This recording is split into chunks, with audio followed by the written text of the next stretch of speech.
All right, welcome back, Ronit. One of my favorite topics, because I think it's really important, is influencers. Sometimes they come in a second, even fleeting moments. Sometimes they come over a lifetime. It sounds almost standard, but my grandfather, my grandmother, my mom, and aunt came from Kiev, and they came into Canada. And I remember when I was 5 or so, my grandfather used to take me for walks in the park, and I saw, and I asked him once. I said, "Zeta, how do you know all these people?" And he said, "Well, that guy over there, I smiled at him once, and he came over and smiled at me and started talking. Then somebody else came over and saw that we were laughing and smiled at us. And it seemed so simple, but as a 5-year-old, I said, well, that's pretty simple. I just got to smile, I guess, and make friends. And then I learned over time, it's brilliantly simple to influence people with even just a smile. And so can you share with us, I know there's probably plenty, people that have been influential in your life? So I think I can't go past the fact that my parents were certainly influential on my life. I mean, we had an open house growing up. We had my parents had a small clothing business, children's clothing business. So we had, all sorts of people, that they worked with from the melting pot that is Victoria and Australia.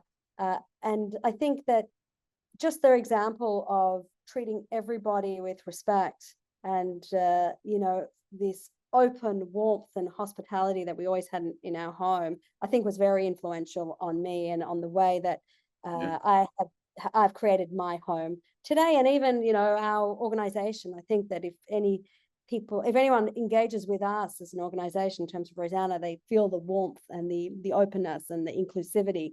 And I think that's definitely something that I got from my father and my late mother. I mean, they were both such, or my father still is, it's just such a fun and warm and open and inclusive person. And my mother was even more so. So I think there's no doubt that my parents influenced me. And then I think on a professional level, we mentioned earlier that my first job here in Tel Aviv was at the Paris Center for Peace. And I worked with the late and great Uri Savir, who was one of the architects of the Oslo Agreement. And he was definitely also somebody who inspired me, because he was, whether I'd kind of had this interest in peace, and I'd had this interest in Israel and Palestine. And he was the first person that I'd met who'd taken interest and desire and done something concrete with it, like, draft together with, obviously, with colleagues, this piece of paper that may still have some relevance today, Sure. in terms of creating a future for peace. And he was inspired by the late Shimon Peres, and who was also looked at the new Middle East, where we were kind of one big block. Again, a timeline, it will evolve, but certainly Uri, for me, who I worked very, very closely with for 5 years, and who's the first draft of the book that he wrote, Peace First, I helped him write, was definitely a major influence in my life. Well, that's pretty amazing.